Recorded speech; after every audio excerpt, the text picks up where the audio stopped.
ఉపాధ్యాయ మిత్రులందరికీ నమస్కారం. Seshu educational info ఛానల్కు మీ అందరికీ స్వాగతం. ఇప్పుడు మనం సిఎఫ్ఎంఎస్ డిడిఓ లాగిన్లో ఆధార్ ఈకేవైసీని ఎలా డిడిఓ అప్రూవ్ చేయాలో సవివరంగా తెలుసుకుంటాం. దీనికోసం మొదటగా మనం ఈ వెబ్సైట్కి వెళ్లాల్సి ఉంటుంది. help.apcfss.in. ఒకసారి స్క్రీన్ మీద ఉండేది జాగ్రత్తగా చూడండి. help.apcfss.in లో మనం లాగిన్ కావాల్సి ఉంటుంది. మీరు మొదటిసారిగా మన ఛానల్ చూస్తున్నట్లయితే సబ్స్క్రైబ్ చేయండి, దయచేసి లైక్ చేయండి, వీలైతే షేర్ చేయండి, ఏదైనా డౌట్ ఉంటే కామెంట్ చేయండి. ఇప్పుడు మనం ఈ వెబ్సైట్కి ఎలా ఇక్కడ మనం లాగిన్ అవుతాం. ఈ లాగిన్ అయితే ఈ ఫ్రంట్ పేజీ ఇలా కనిపిస్తుంది. ఇక్కడ యూజర్ నేమ్ పాస్వర్డ్ మనం ఎంటర్ చేయాల్సి ఉంటుంది.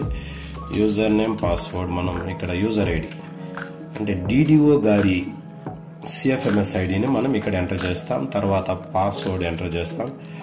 పాస్వర్డ్ మనం ఎంటర్ చేస్తాం. ఎంటర్ చేసి సైన్ ఇన్ బటన్ మీద ప్రెస్ చేయాల్సి ఉంటుంది. సైన్ ఇన్ బటన్ మీద ప్రెస్ చేస్తే క్లిక్ చేసిన తర్వాత మనకు next page dash board open అవుతుంది. డాష్ బోర్డులో ఈఎస్ఎస్ డిఫాల్ట్గా ఉంటుంది, కానీ మన హెచ్ఆర్ పేరోల్ మీద క్లిక్ చేయాల్సి ఉంది. ఆ ట్యాబ్ మీద మనం క్లిక్ చేయాలి. డిడిఓ గారి హెచ్ఆర్ పేరోల్ అంటే అప్రూవ్ చేయడం కోసం క్లిక్ చేస్తే ఇక్కడ పేబుల్ సబ్మిషన్ ఉంది. ఇక్కడ ఏం చేయాల్సిన అవసరం లేదు. ఇక్కడ ఎంప్లాయీ ఆధార్ ఈకేవైసీ ఈ సెక్షన్లో మనం 4 టైల్స్ ఉన్నాయి. 4 టైల్స్లో ఫస్ట్ టైల్లో ఏం కనిపిస్తుందంటే ఎవరెవరైతే ఏ యొక్క ఉపాధ్యాయుడు లేకపోతే ఉద్యోగి అయితే ఈకేవైసీని అప్డేట్ చేశారో ఆ లిస్ట్ ఇక్కడ వివరాలు కనిపిస్తుంది. ఇక్కడ డ్రాప్ డౌన్లో మనం కానీ సెలెక్ట్ చేసుకుంటే ఆ లిస్టుని చూడొచ్చు. మనం ఎవరెవరైతే అప్రూవ్ చేశారు. కుడ్ నాట్ ఫెచ్ డేటా అంటుంది. ఓకే, జస్ట్ వెయిట్, సర్వర్ బిజీగా ఉన్నట్టుంది. మనం ఒకసారి క్లిక్ చేస్తే మనం ఆ డీటెయిల్స్ మనం ఇక్కడ చూడొచ్చు. సర్వర్ బిజీ ఇక్కడ మనం ఆ డీటెయిల్స్ని అయితే మనం ఇక్కడ చూడొచ్చు. ఇక్కడ తిరుగుతూనే ఉంది ఇది డీటెయిల్స్. ఓకే, ఈ డీటెయిల్స్లో ఇక్కడ ఉంటుంది. ఇక్కడ మనం ఈ డీటెయిల్స్లో ఎవరైతే పెండింగ్ ఉంటుందో ఆడ ఈకేవైసీ ఈ రైట్ సైడ్ రాస్ సెక్షన్లో పెండింగ్ అని చూపిస్తుంది. తర్వాత ఇక్కడ ఎవరిదే కంప్లీట్ చేశారు, కంప్లీట్ అయ్యి అప్రూవ్ అయిన వాళ్ళది సక్సెస్ అని చూపిస్తుంది. ఇక్కడ కంప్లీట్ సక్సెస్ అని చూపిస్తుంది. ఇక్కడ మనం పెండింగ్ ఉంది. ఇక్కడ ఇంకొక ఆప్షన్ కూడా ఉంది. ఎవరైతే ఎంప్లాయ్ చేయకపోయినా డిడిఓ వాళ్ళ యొక్క ఇన్ఫర్మేషన్ డిడిఓనే స్వయంగా చేసేయవచ్చు, కానీ లాస్ట్లో ఆ ఎంప్లాయీకి ఓటీపీ వెళ్తుంది. ఓటీపీ చెప్తే మనం ఇక్కడ డిడిఓని కంప్లీట్ చేయొచ్చు. దాన్ని మనం నెక్స్ట్ చూద్దాం. మొట్టమొదటిగా మనం డిడిఓ ఎలా అప్రూవ్ చేస్తారనేది మాత్రం చూద్దాం.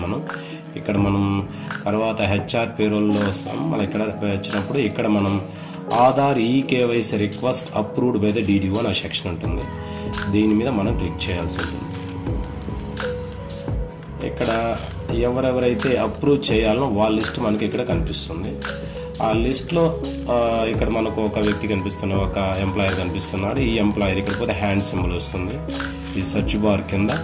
దాన్ని మనం క్లిక్ చేయాలి. పెండింగ్ అంటే ఇక్కడ మనం ఒక వ్యక్తి అప్రూవ్ చేసేదని పెండింగ్ ఉన్నాడు అనమాట. ఇక్కడ పెండింగ్ రిక్వెస్ట్ 1 అని కనిపిస్తుంది. తర్వాత దీని మీద మనం క్లిక్ చేయాలి.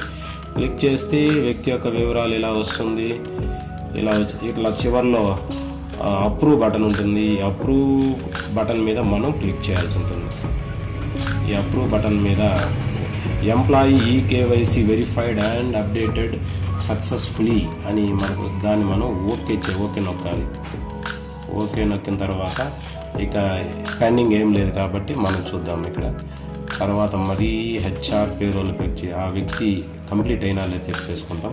స్టేటస్ రిపోర్ట్లో చెక్ చేస్తే ఎంతమంది కంప్లీట్ అయ్యారు అనే విషయాన్ని మనం ఇక్కడ చూడొచ్చు అనమాట. ఇక్కడ టోటల్ ఎంప్లాయీస్ 17 మంది ఉంటే ఈకేవైసీ కంప్లీట్ చేసిన వాళ్ళు 7 మంది అనమాట. వాళ్ళు కూడా ఎవరు అనేది లిస్ట్ కూడా మనం ఇక్కడ క్లిక్ చేస్తే తెలుస్తుంది. చేస్తే ఇక్కడ ఈకేవైసీ పెండింగ్ చివరిలో ఈకేవైసీ పెండింగ్ అది చూపిస్తుంది. ఇక్కడ దీంతో మనం ఈకేవైసీని డిడిఓ గారి చేత సక్సెస్ఫుల్గా అప్రూవ్ చేసినట్టుగా మనం తీసుకోవచ్చు అన్నమాట. థ్యాంక్ యూ అండి, థ్యాంక్ యూ. వీలైతే కామెంట్ చేయండి, సబ్స్క్రైబ్ చేయండి, లైక్ చేయండి. Thank you.